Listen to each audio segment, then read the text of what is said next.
Hi everyone. I'm going to do a short little tutorial here on strumming. And for today, we're going to take the three main strums that we use for 99% of the songs that we play. And so there's only three of them. There's what I call a basic strum. There's what we've been calling the island strum, which is the basic strum with just one minute change. And we have what's called the short strum. They all have their purpose, and like I said, we use them quite frequently within the material we play. Sometimes combinations of both. So a lot of times you'll use a combination of either the island or the basic strum, or you'll take and put the short strum in there, and that serves a purpose too of when you have more than one chord in a measure. So we'll touch base on that. But before we start, wanted to actually talk about strumming itself, and there's some key points about strumming you have to keep in mind. Number one is that strumming is smooth and it's relaxed. It's not a tense thing that we do. It's very smooth and relaxed. Your shoulder area should be very relaxed when you're strumming. It's just your arm, although it's going up and down like a pendulum, it's a very relaxed motion, okay? So that's one thing. The other thing is the motion itself. Although the arm is going up and down like this, when we actually strum the strings, I think the best way to view it, it's either like you had something on the strings and you were trying to get it off. Also kind of like if you had a paintbrush in your hand. When we paint, we don't just like paint straight down and then off, paint and off. We kind of go in and paint, and there's a motion. It's a curved slight motion like this. Now the arm is not trying to follow that motion like this. Your arm is not weaving in and out. It's going up and down. It's your wrist. And your wrist is actually kind of coming away from the strings, going into them, brushing through. That's a real good analogy to keep in mind. It's like you're brushing, just like if you had a brush, you're brushing through, and then when you exit, you kind of come out to the side like that. Now, I'm exaggerating this, but that's the motion that's going on. You're brushing onto the strings, brushing onto the strings. So although your arm is going up and down, it's your wrist motion that's doing that little brushing. So stop and think about that for a second. Look at your uke, mute the strings, and it's almost like if you had something on the strings, some lint or dust, and you wanted to get it off, you wouldn't grind through it to do it, you'd flick it off. You just kind of brush it. That motion that you're doing there, that's exactly the wrist motion you want.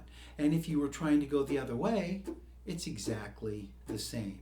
So that motion, very important to understand. It's kind of this little brushing technique. So even though your arm is going up and down, your wrist is turning like this, very relaxed, very loose, no tension in it at all. That's very key in learning to strum smooth.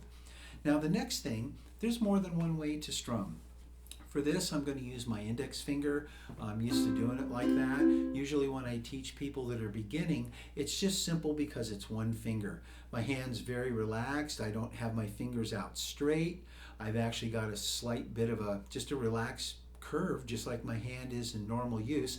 Then all I do is just slightly move the index finger down a little so that it can brush through, and these other fingers are kind of sliding across above the strings while that index finger is down. But again, notice it's that brushing motion that you're doing and not just an up and down motion. Now the other ways to strum, there are people that like to strum with their thumb. And you can use your thumb. That's going to put the fleshy part of your thumb down. Usually you're going to catch some of the nail coming back up. The other thing is people that don't want to play with their fingernail, they want a nice smooth sound. They combine those two and they'll use thumb down, so you have skin or the flesh part of your thumb hitting the string, and they'll use the index finger coming back up, doing the up brush. So you get this. Jim Beloff uses this method. He's probably one of the smoothest strummers I've ever seen when you see him live and see him play. and he uses this method, and it's because he just likes the sound of just always having the skin. Now he can play the other methods, and he uses them at times to either accentuate notes or just for dynamics in a song, but that's his basic strum. But for today, I'm going to use the index finger. Nail does hit the strings going down, and then use the fleshy part coming back up. Now the last thing about strumming I wanted to touch base on is the metronome. Metronome is key in strumming. Anytime you're learning something like this, you have to have some kind of a way to lay out a bass line so that you can play with it when you know your strumming is getting smooth. And that's what the metronome is. The metronome lets you know, am I playing smoothly? Am I playing in time? Am I speeding up, slowing down? Parts of it coming apart here. The metronome lets you know that you're right in sync. Now for today, we're going to use a rather slow tempo. We're going to set it at 60. If you find if you're just getting into this, or some of these strums are a little difficult for you, move the metronome down. The key to learning is to move the speed down until you can play it cleanly. Sometimes you have to break it down and even play parts. Maybe you just take the first 2 beats and you figure out how to get that motion going with a metronome. But you get it to where you can play it smooth at a slow speed, then speeding it up is not a problem. If you try too fast, you've got all these issues that could be going on, and it's hard to find out what's really causing the problem till you slow it down. Once you slow it down, that's the way to learn. And speeding up is very easy. Once you have a solid foundation of how something works, it's much easier to speed it up than it is to try to play it fast and find out where the problem is. So slow it down if you need to, but for today, we're going to use 60 as our time. Let's take a look at the chart now. You'll see on the chart, we're going to start, and right at the very top, I've changed the way I've done strumming charts over the years. This has become I guess the most common way to denote strumming, and it works very well because it's easy to put the counts above it. It's very clear. You can denote it in Word documents or anything like that. And what they do is they use a D. The letter D is in dog for down. The letter U as in up for up. So if you're strumming down and hitting the strings, you'll see a D. When you're strumming up, you'll see a U. Okay, that enables, you'll notice on the very first one, the basic strum, that enables me to lay out the counting and show you where you're actually playing. Now when you don't have a D or a U, you'll notice that your arm is still in motion. So if my arm is going up and down, down, up, down, up, down, up, I only hit the strings or brush through the strings when I see a D. So I have on the very first beat there a 1, I have a down, but now my arm comes up, I don't play because there's no U. Now on beat 2, there's another down, brush through, and now on the and of 2, I have an upbeat. Then I go back down on 3, no letter there. Then on the and of 3, I have an upbeat, and then finally on 4, I have a downbeat. And that sounds like this.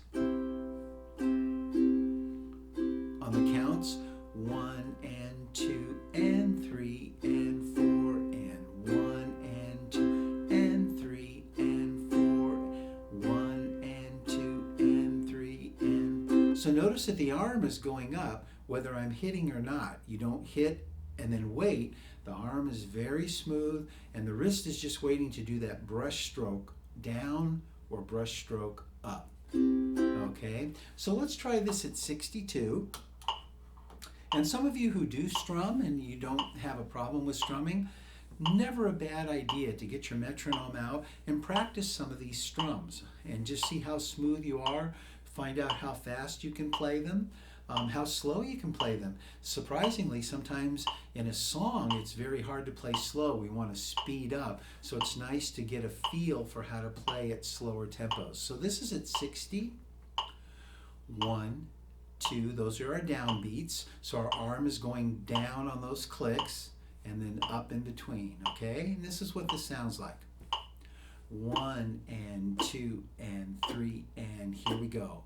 down, down, up, down, down, down, up, down, down, down, up, down, down, down, up, down. Okay, now you'll notice, again, very smooth on the arm, just using that slight curvature brush. I think I like that as the best analogy. You're brushing through the strings, whether up or down, okay? Now, that's what we call straight time. A lot of the songs we play are in straight time. We also do a lot of songs in what we call shuffle, a blues feel or a swing feel. And what that is, I've notated it there. The beats are in the same place. What it is the shuffle is built on a triplet feel. And what that is instead of counting 1 and 2 and 3 and 4 and, which is very straight, 1 and 2 and 3 and 4 and. What you do with the shuffle or the swing feel is you have a 1 and 2 and 3 and 4 and you play on the downbeats, the ones, or the And what that does, you'll notice even visually, it moves the upbeat very close to the downbeat in time. So you've got some space when you play down, then you play up, and you may play down again, okay? Now, that's describing it is a little difficult. Let me let you hear it. So here's a straight time, 1 and 2 and 3 and 4. 1 and 2 and 3 and 4. Now the shuffle on that, or the swing feel, is 1 and a 2 and a 3 and a 4. 1 and a 2 and a 3 and a 4. 1 and a 2 and a 3 and a 4. Okay, so you've got that where you just get that little, there's a little bit of a feel. Now most of us hear that. Here's straight time. 1 and 2 and 3 and 4. 1 and 2. And here's shuffle. 1 and a 2 and a 3 and a 4. 1 and a 2 and a 3 and a 4. So you notice how you get that. It's the upbeat and the downbeat are closer together. So it's kind of like a little clippity clop, kind of like a horse galloping. I always like to think of it. Cluck, cluck, cluck. Cluck, cluck. It's that kind of a feel, okay? So let's try this. We're going to play this in a shuffle feel, this basic strum that we're starting off with, just so you can see the difference. And again, most people, reading it can be complicated. You feel this, and when you play the song, you just automatically kind of drop into this. But here we go. So we get a 1 and a 2 and a 3 and a 4 and 1 and a 2 and a 3 and a 4 and 1 and a 2 and a 3 and a 4 and 1 and a 2 and a 3 and a 4 and 1 and a 2 and a 3 and a 4. Okay, so there's just a slight feel. Now if you play that faster, here's the straight, you'll get to feel it and you can hear it even more. Here's the straight strum done a little quicker. 1 and 2 and 3 and 4. 1 and 2 and 3 and 4. Now here it is in shuffle time. 1 and a 2 and a 3 and a 4. 1 and a 2 and a 3 and a 4. 1 and a 2 and a 3. Okay, so most of us, like I say, when you play a song, you're going to feel that. But I thought I would notate it here just so you can see how it's developed. Let's move on to the island strum. The island strum is, you'll notice, identical to the basic strum except for that first beat, and that's where we have a lowercase d. The lowercase letter means that you don't hit all the strings, where the uppercase or the capital letter, you're brushing through all the strings. On this lowercase d, I only usually hit one string. Sometimes I'll catch my C like that, but I'm not brushing through all the strings, okay? So that's going to develop a feel. It sounds like this.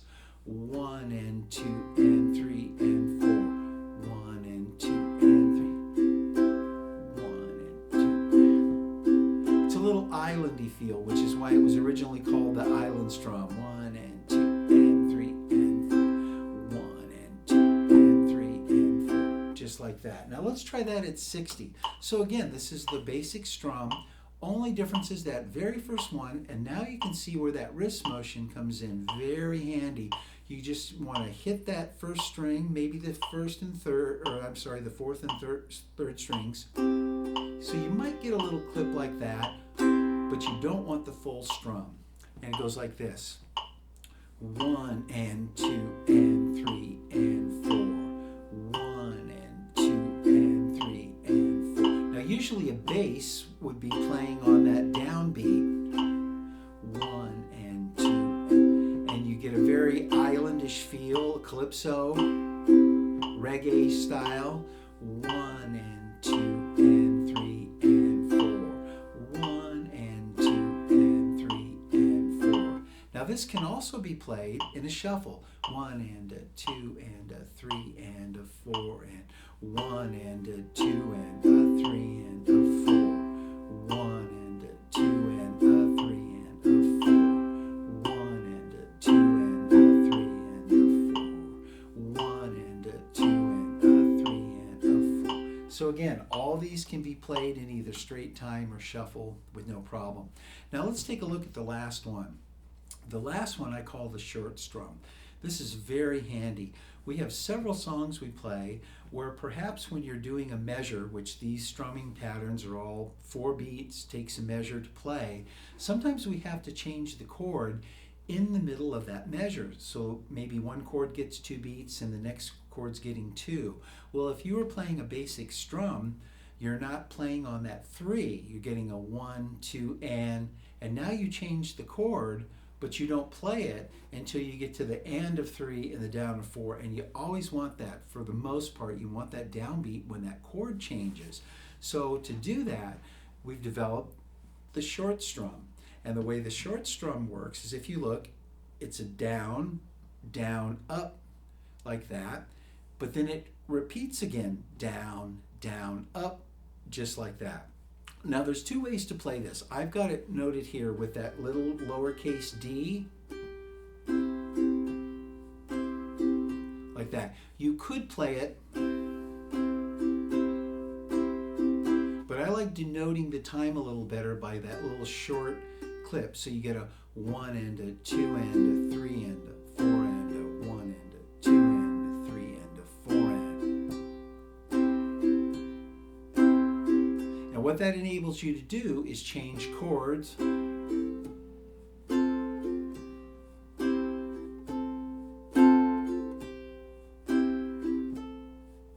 like that and get that 3 beat, that center beat in the measure there that you want. If you're going to change a chord, you're more than likely going to want to accent that 3. Hope that's not too confusing.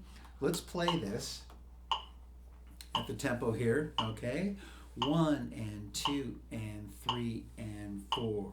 1 and 2 and 3 and 4 and 1 and 2 and 3. 4 and 1 and 2 and 3. 4 and 1 and 2 and 3. Now this too can be played in a shuffle. So we get a 1 and a 2 and a 3 and a 4 and 1 and a 2 and a 3 and a 4 and a 1 and a 2 and a 3 and a 4 and a 1 and a 2 and a 3 and a 4. So this can also be played in straight time or shuffle, okay? So those are the 3 main patterns that we use, and we can modify and build off those. If you get comfortable with these 3 patterns, that's going to change everything for you in your playing. And one of the things that comes up is sometimes people have a hard time playing and singing or whatever. Well, if you look at it, if you were just playing your ukulele and playing one chord, you would set it up and the rhythm is all that you would have to worry about. But we usually are playing more than one chord in a song. So now you have to change chords. So now you have the rhythm you have to think about, and you're changing chords. Then on top of that we say, oh, and we would like you to sing. So you can see something has to give here. You're trying to focus on the rhythm, focus on the chords, and focus on the singing. So what you want to do is you got to start getting some of these in kind of an automatic mode. And the strum is one of the first things you can do because it's repetitive. For the most part in a song, you'll have sections where we might change the strum or do something different. But for most of the tune, when you're in a verse or in a chorus, you're kind of playing a pattern and it's repetitive, where the chords may not be, and obviously the words and the melody is not going to be repetitive. So the strumming is what you want to get comfortable with, get solid with, so that you can think about the chord changes and you can think about singing. So this is where it starts, is the strumming. And again, use the metronome. We played everything today at 60. If you need to slow that down for some of these, slow it down. Try playing them both in the regular time and do a shuffle. We have songs that go both ways with that, and you can just pick them out if you want. Just easy songs. Lion Sleeps Tonight, that's a shuffle.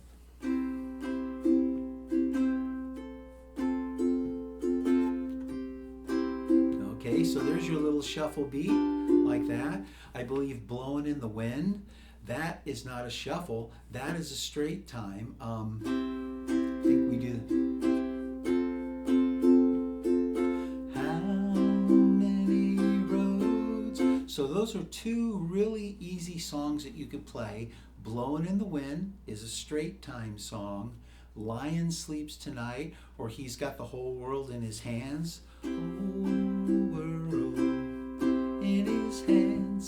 That's a shuffle. So those are some songs you can play with. Blowing in the Wind is a straight time song. Either He's Got the Whole World in His Hand or Lion Sleeps Tonight. Those are shuffles. So that'll give you a couple of songs you can work with just to set this up. And you can also use the muted technique with your metronome just to practice and get used to that relaxed, easy wrist brushing motion that you're going to use to play. All right? So I hope that helps. We'll do some more tutorials later, maybe on some more complex strums. But once you get this down and you're comfortable with this, you've got tempo and you speed these up, this is the basics and the groundwork, and you'll be able to play almost anything that we're playing. Hope you enjoy.